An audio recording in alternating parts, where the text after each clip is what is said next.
laptop မှာ Telegram install လုပ်တဲ့နည်းကိုပြောပြပေးမှာပါအားလုံးပဲမင်္ဂလာပါဒီနေ့ကျွန်တော်ရဲ့တနင်္သာတယောက်ရဲ့ set ထဲမှာတော့ Telegram သုံးချင်တာ Telegram မရှိလို့ Telegram ဘယ်လို install လုပ်ရမလဲဘယ်လို download လုပ်ရမလဲဆိုတော့ပြောပြပေးထားတဲ့ video file လေးပါကျွန်တော်နဲ့အတူလိုက်ကြည့်အောင်အရင်ဆုံး Chrome browser တစ်ခုတည်းကိုဝင်လိုက်ပြီးရင် Telegram for PC ဆိုပြီးရိုက်ချလိုက်ဒီမှာ Telegram download ရတဲ့ website တွေအများကြီးရှိတယ်အဲ့ဒီမှာ website နှစ်ခုကို download ပြမယ် Microsoft Store မှာလည်း download ရတယ်အဲ့တော့ Microsoft Store နဲ့အရင် download ပြမယ်ဝင်လိုက်မယ်အဲ့တော့အဲ့မှာ download နှိပ်လိုက်ရင်ရပြီUnited States လား United Kingdom လားမေးမယ် United States ရွေးလိုက်မယ်ဒါဆိုရင်တော့ download file လေးက screen ရဲ့ညာဘက်ထောက်မှာပြည့်သွားလိမ့်မယ်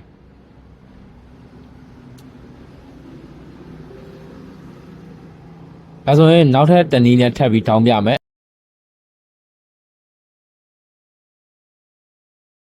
အမှအခုကျွန်တော်ပြထားတဲ့ website မှာတောင်းပြမယ်နှိပ်လိုက်မယ်ဟုတ်ပြီဒီရောက်ပြီဆိုလို့ရှိရင်အောက်ကိုနည်းနည်းဆွဲလိုက်မယ်အမှ download free download ဆိုတာရှိတယ်ဒါလေးကိုနှိပ်လိုက်ဒါဆိုရင် download file ရသွားလိမ့်မယ်ဒါဆိုရင်ကိုယ့်ရဲ့ this PC တွေက download ထဲမှာတွားပြီးတော့ကြည့်လို့ရပါပြီ